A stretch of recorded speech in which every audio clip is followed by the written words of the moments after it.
پیارے بچوں، السلام علیکم۔ آپ کا دوست مجید مجازی ایک بار پھر آپ کی خدمت میں 10ویں جماعت کی اردو کلاس لے کر حاضر۔ پچھلی کلاس میں ہم نے ایک نظم پڑھی اور نظم کی صنف سے متعلق بات کی، اور آج کی کلاس میں بھی ہم ایک نظم پڑھیں گے جو کہ ہماری درسی کتاب یعنی بہارستانی اردو کے صفحہ نمبر 203 پر درج ہے، اور اس نظم کا عنوان ہے جگنو، جو علامہ سر محمد اقبال کی ایک مشہور نظم ہے۔ اس نظم کو پڑھنے سے پہلے میں نظم صنف سے متعلق چند سوالات آپ سے پوچھنا چاہتا ہوں جن کے بارے میں ہم نے پچھلی کلاس میں بات کی۔ تو پہلا سوال ہے کہ نظم کس سے کہتے ہیں؟ شاباش، نظم ہر کلامی موضوع کو کہتے ہیں، لیکن عام اصطلاح میں نظم سے مراد وہ شعری اصناف اور اسالیب ہیں جن میں کسی موضوع پر ربط اور تسلسل کے ساتھ اظہار خیال کیا گیا ہو۔ تو دوسرا سوال ہے کہ مسدس کسے کہتے ہیں؟ شاباش، جی بالکل، مسدس اس نظم کو کہتے ہیں جس کے ایک ایک بند میں 6 مصرے ہوں۔ اور فنی ساخت کے حساب سے جدید نظم کسے کہتے ہیں؟ شاباش، بالکل صحیح۔ موضوع یا نفس خیال کے اعتبار سے نظم جدید وہ نظم ہے جس میں شاعر نے شاعری کی قدیم اصناف کے بندے کے ضابطوں کا پابند نہ رہ کر کسی مسلمہ اور مانوس یا نئی اور اچھوتی حیت میں اپنے تجربات اور خیالات کو ربط اور تسلسل کے ساتھ پیش کیا ہو۔ نظم جدید کی کتنی قسمیں ہیں؟ یہ ایک اور سوال ہے یہ آپ کے لیے کہ نظم جدید کی کتنی قسمیں ہیں، جو کہ آپ نے پچھلی کلاس میں پڑھا ہے۔ شاباش، نظم جدید کی 3 قسمیں ہیں: پابند نظم، نظم معرہ اور آزاد نظم۔ پابند نظم ایسی نظم کو کہتے ہیں جس میں بحر کے استعمال اور قافیوں کی ترتیب میں مقررہ اصولوں کی پابندی کی گئی ہو، اسے پابند نظم کہتے ہیں۔ اور نظم معرہ ایسی نظم جس کے تمام مصرے برابر کے ہوں مگر ان میں قافیہ نہ ہو، نظم معرہ کہلاتی ہے۔ شروع میں اسے نظم غیر مقفع یا بے قافیہ نظم کہا جاتا تھا، کچھ لوگوں نے اسے نظم عاری بھی کہا ہے، آج کل اسے نظم معرہ ہی کہا جاتا ہے۔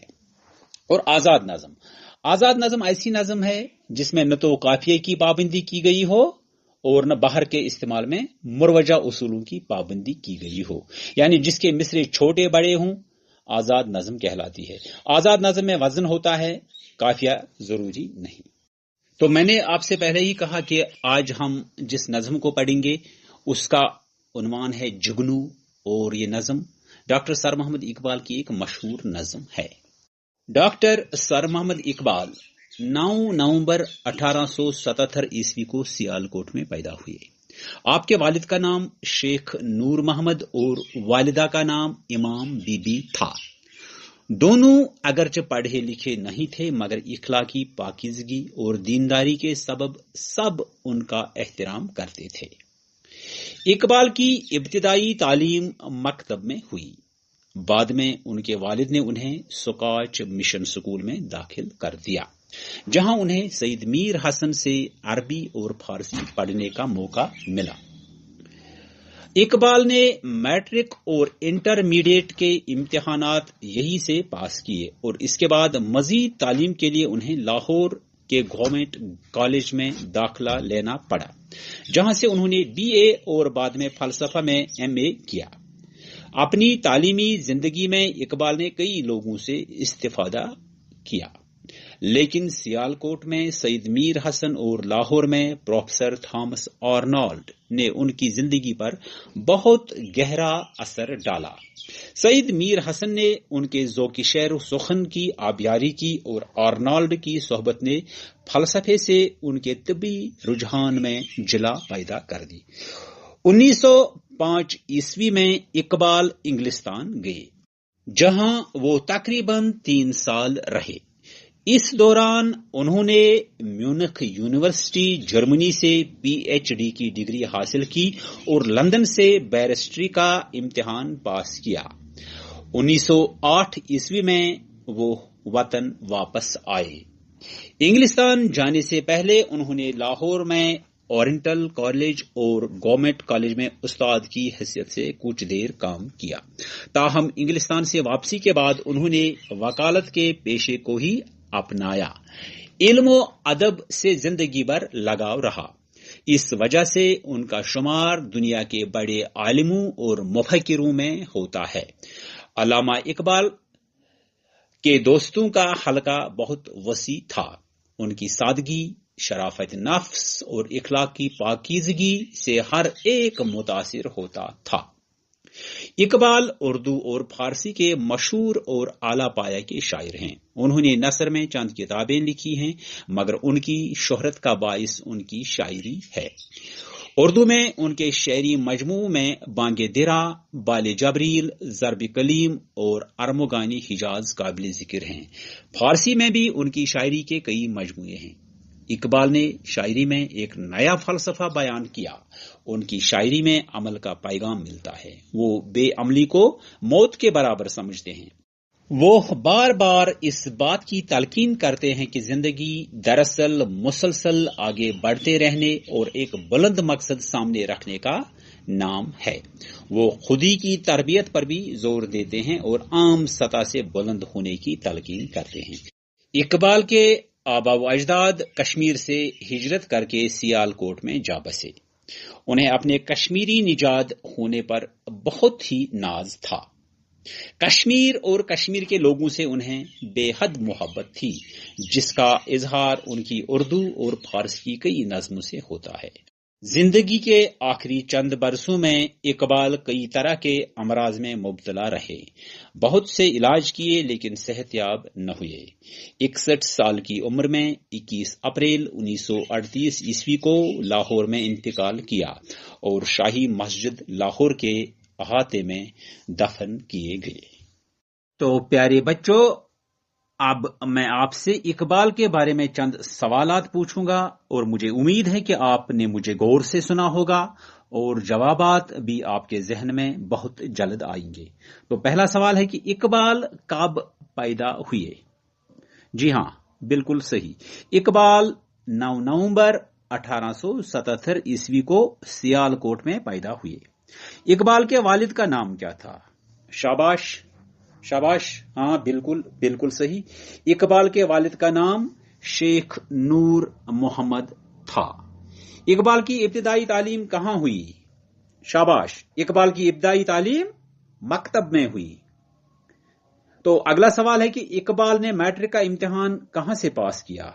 शाबाश, मैट्रिक का इम्तिहान इकबाल ने स्कॉच मिशन स्कूल से पास किया। शाबाश। अगला सवाल, किन दो उस्तादा से इकबाल ने सबसे ज्यादा फायदा उठाया? तो जवाब है मीर हसन और प्रोफेसर थॉमस आर्नल्ड। तो एक और सवाल है कि म्यूनिख यूनिवर्सिटी जर्मनी से इकबाल ने कौन सी डिग्री हासिल की? शाबाश शाबाश, बिल्कुल सही जवाब सोचा आपने। म्यूनिख यूनिवर्सिटी से इकबाल ने पीएचडी की डिग्री हासिल की। तो अगला सवाल है कि इकबाल के आबा व अजदाद असल में कहां के रहने वाले थे? हां बिल्कुल, इकबाल के आबा व अजदाद असल में कश्मीर के रहने वाले थे। इकबाल ने कब वफात पाई? शाबाश, बिल्कुल सही। इकबाल ने 21 अप्रैल 1936 ईस्वी में लाहौर में वफात पाई और शाही मस्जिद लाहौर के अहाते में दफन किए गए। तो प्यारे बच्चों, अब हम इस नज्म को पढ़ेंगे, तो इसके बाद हम इस नज्म की तशरीह करेंगे। तो आपसे कहना चाहूंगा कि ये नज्म 3 बंदों में लिखी गई है। इस नज्म के 3 बंद हैं। तो मैं इस नज्म को पहले पूरी नज्म को पढ़ूंगा, इसके बाद मैं अलग अलग बंदों की तशरीह करूंगा ताकि आपकी समझ में आए, और मुझे उम्मीद है कि आप गौर से सुनेंगे। तो नज्म है, जिगनू की रोशनी है काशाने चमन में, या शम्मा जल रही है फूलों की अंजुमन में। आया है आसमां से उड़कर कोई सितारा, या जान पड़ गई है महताब की किरण में। या शब की सल्तनत में दिन का सफीर आया, गुर्बत में आके चमका गुमनाम था वतन में। तकमा कोई गिरा है महताब की कबा का, जर्रा है या नुमाया सूरज के पैरहन में। हुस्ने कदीम की ये पोशीदा एक झलक थी, ले आई जिसको कुदरत खलवत से अंजुमन में। छोटे से चांद में है जुल्मत भी रोशनी भी, निकला कभी गहन से आया कभी गहन में।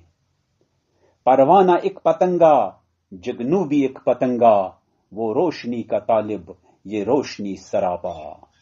हर चीज को जहां में कुदरत ने दिल बरी दी, परवाना को तपिश दी जगनू को रोशनी दी। रंगीन नवा बनाया मुर्गा ने बेज़बां को, गुल को जबान देकर तालीम खामोशी दी। नज़ारे शफक की खूबी जवाल में थी, चमका के उस परी को थोड़ी सी जिंदगी दी। रंगीन किया सहर को बाकी दुल्हन की सूरत, पहना के लाल जोड़ा शबनम की आरसी दी। साया दिया शजर को परवाज दी हवा को, पानी को दी रवानी मौजों को बेकली दी। ये इम्तियाज लेकिन एक बात है हमारी, जुगनू का दिन वही है जो रात है हमारी। हुस्ने अजल की पैदा हर चीज में झलक है, इंसान में वो सुखन है गुंचे में वो चटक है। ये चांद आसमां का शायर का दिल है गोया, वहां चांदनी है जो कुछ यहाँ दर्द की कसक है। अंदाजे गुफ्तगू ने धोखे दिए हैं वरना, नगमा है बोए बुलबुल बू फूल की चहक है। कसरत में हो गया है वहदत का राज मुख्फी, जुगनू में जो चमक है वो फूल में महक है।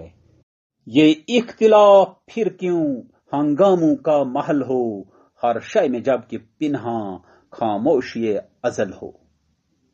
तो प्यारे बच्चों, आपने इस नज्म को सुना, मुझे उम्मीद है कि आपने बहुत ही गौर से सुना होगा। अब हम इस नज्म की तशरीह करेंगे और साथ ही साथ इस नज्म में शामिल चंद मुश्किल अल्फाज को भी खत कशीदा करेंगे। तो सबसे पहले हम नज्म के पहले बंद को पढ़ेंगे, इसकी तशरीह करेंगे। नज्म के पहले बंद को मैं फिर से दोहराऊंगा।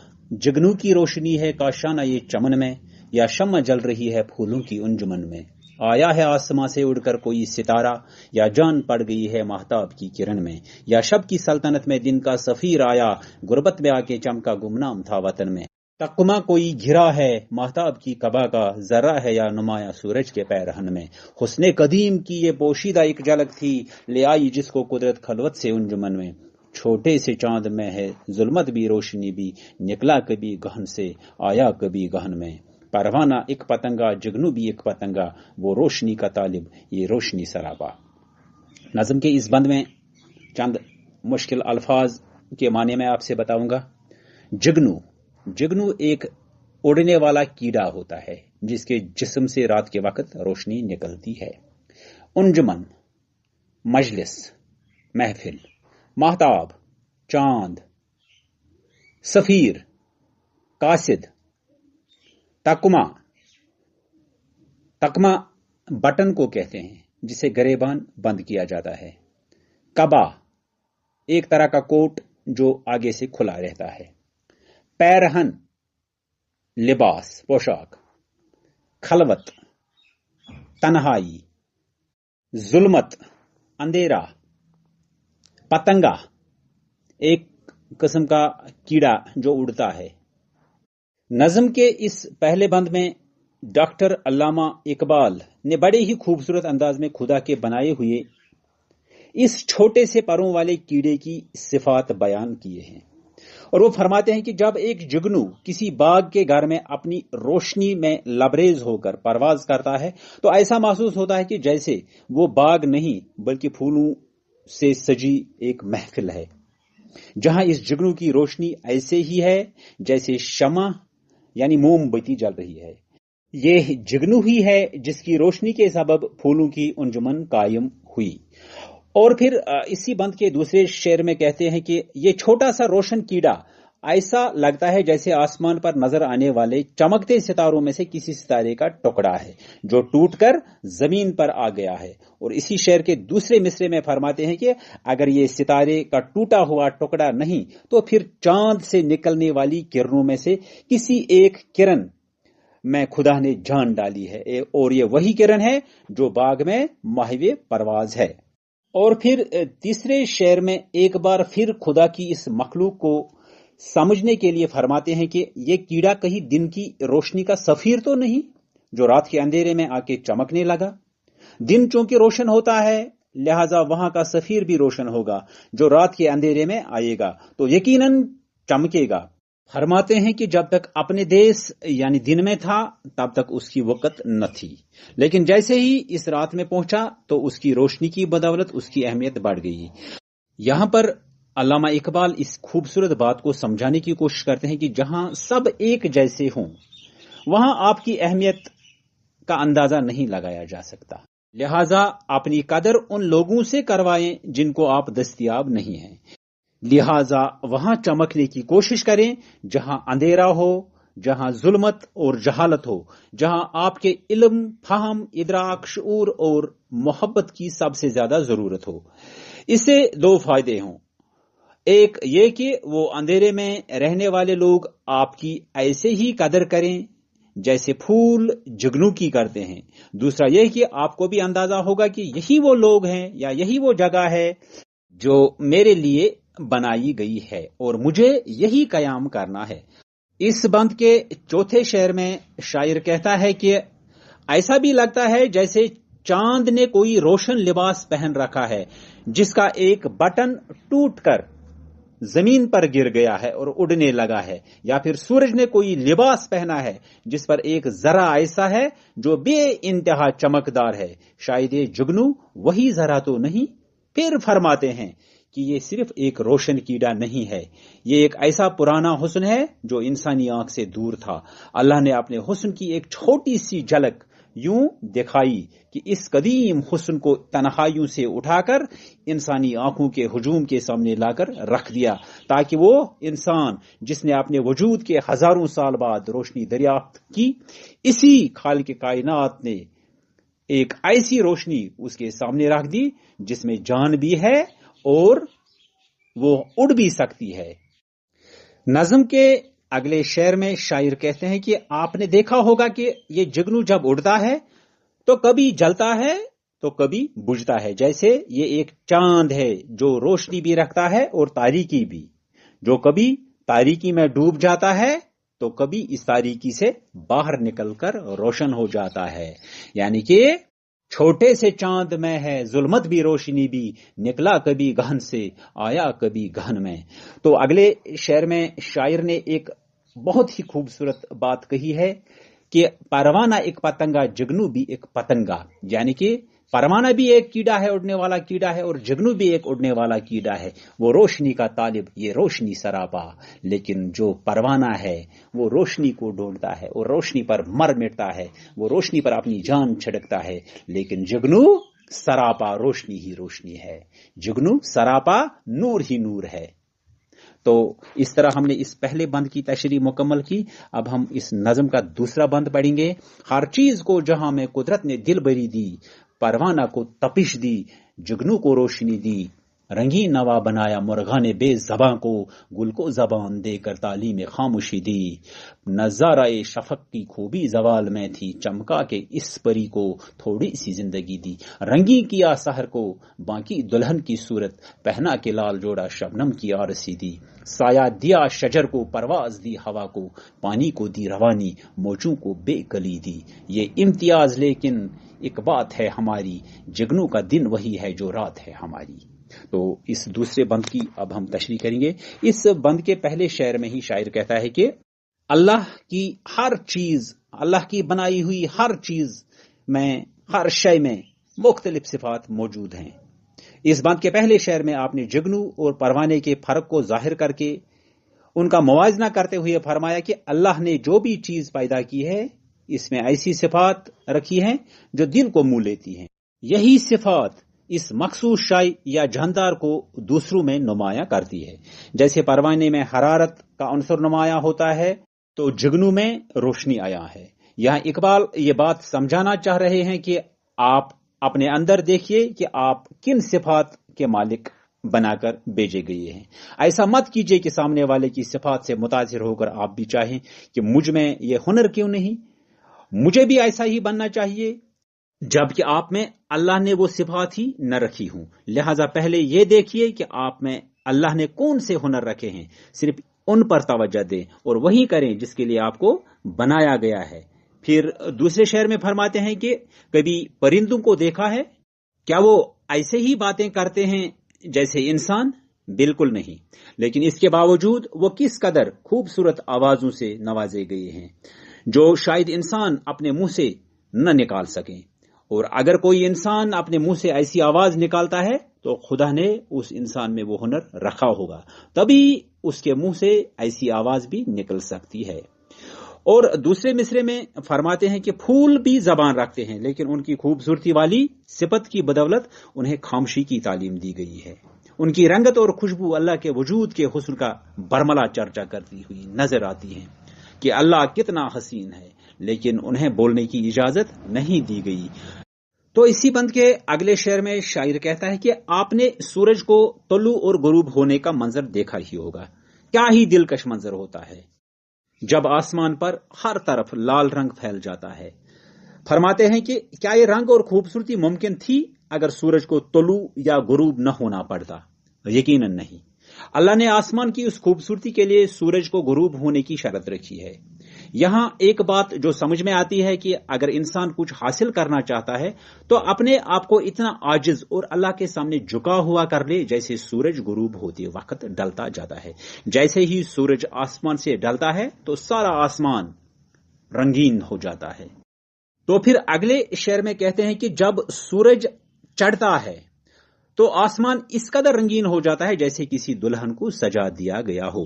यहां इससे पहले शेर में सूरज गुरूब होने का जिक्र किया गया हो और फिर इस शेर में तुलू होने का, जिसका मतलब यह है कि हर अंधेरे के बाद एक सवेरा जरूर आता है। आप जब बहुत से मुश्किलात बर्दाश्त करते हैं तो अल्लाह इसके बदले आपको वो कुछ अता करता है जो आपके वहमो गुमान में भी नहीं होता है। अगले शेर में शायर मुख्तलिफ तख्लीकात का जिक्र करते हैं कि जैसे दरख्तों में ताकत दी कि वो सायादार बन सके और अपने नीचे बैठने वाले हर जानदार को आराम दे सके, जैसे हवा में अल्लाह ने उड़ते रहने की सिफत रखी है कि वो हर दम फिजा में रहकर हर जानदार की जिंदगी में आसानी पैदा करती रहे, और पानी जैसी इंतहाई कीमती नियामत का जिक्र करते हुए शायर फरमाते हैं कि इसे अल्लाह ने हमेशा रवां रहना सिखा दिया और यही इसकी सबसे बड़ी खूबी है, जबकि समंदर की लहरों में एक अजीब सा इज़्तिराब पैदा कर दिया ताकि इंसान बेकरारी की कैफियत को समझ सके। आगे फरमाते हैं कि ये तमाम तर हकीकतें अपनी जगह मौजूद हैं, जबकि फर्क देखा जाए तो जो वक्त हमारे लिए अंधेरा और रात है, जुगनू जैसे कीड़े के लिए वही वक्त दिन की हैसियत रखता है, जिसका मतलब यह है कि जरूरी नहीं जो आपके सोचने का जाविया है वही हर किसी का होगा, लेकिन जाविये के मुख्तलिफ होने की शर्त यह भी है कि आप अपने किसी खास मकसद से मुंसलिक हों। नज़म के आखिरी बंद में शायर कहते हैं कि दरअसल हकीकत यह है कि अल्लाह ने जो चीज भी पैदा की है इसमें अल्लाह की झलक महसूस होती है। जैसे इंसान में बोलने की ताकत रखी गई है, तो दूसरी तरफ जब एक बंद कली खिलती है तो उसके खिलने की एक चटाखेदार आवाज होती है। और दूसरे शेर में फरमाते हैं कि आसमान पर मौजूद चांद शायर के दिल जैसा है, वो इस तरह के चांद से निकलने वाली रोशनी शायर के दिल में मौजूद एहसास और दर्द से तशबीह रखती है। यह सिर्फ हमें लगता है कि शायर अपने दिल की दास्तान अशार की सूरत में बयान करता है, जबकि चांद खामोश है, लेकिन इसका मतलब यह नहीं कि वो दर्द में नहीं है। उसकी चांदनी शायर के दिल में मौजूद एहसास की दौलत से मिलती जुलती है। आगे शायर अगले शेर में कहते हैं कि ये तो हम इंसानों ने बात करने के लिए मुख्तलिफ अल्फाज का जखीरा बना लिया है, वरना देखा जाए तो नगमा या गीत बुलबुल की खुशबू है और जो चहकने की आवाज है वो फूल की खुशबू है, यानी फूल की खुशबू और बुलबुल का चहकना बराबर है। اگلے شعر میں کہتے ہیں کہ لاتعداد چیزوں میں اللہ کی خوبصورتی عیاں ہے، جس سے اس کی وحدت یعنی ایک ہونے کا راز چھپا ہے، ورنہ جو حقیقت جگنو کے چمکنے میں ہے وہی پھول کی خوشبو میں ہے۔ یعنی جس اللہ نے جگنو کو چمکنے کی قوت دی، اسی نے پھول میں خوشبو بھر دی۔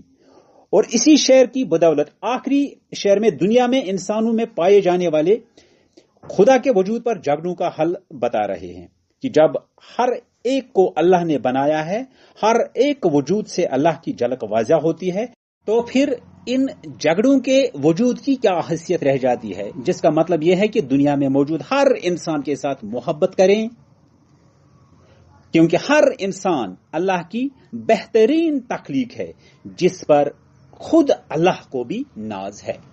تو پیارے بچوں، اس طرح میں نے اس پوری نظم کی تشریح آپ کو بتا دی، لیکن ابھی میں نے آپ کو دوسرے اور تیسرے بند میں شامل چند مشکل الفاظ کے بارے میں نہیں بتایا ہے، اور جاتے جاتے آپ سے ان کے معنی بتاؤں گا۔ سراپا، سراپا کا معنی ہے سارتاپا، طالب چاہنے والا، دلبری دل کو منہ لینے والا، شفق غروب آفتاب کے وقت آسمان پر نمودار ہونے والی سرخی، آرسی وہ زیور جو عورتیں ہاتھ کے انگوٹھے میں پہنتی ہیں اور اس میں شیشہ جڑا ہوتا ہے، بے کلی بے قراری، سخن کلام، کاشانہ گھر، وحدت یکسانیت، ازل وہ زمانہ جس کی کوئی ابتدا نہ ہو۔ تو اس کے ساتھ ہی آج کے کلاس کا وقت ہوا چاہتا ہے۔ اپنے دوست مجید مجازی کو اجازت دیجیے۔ اللہ نگہباں۔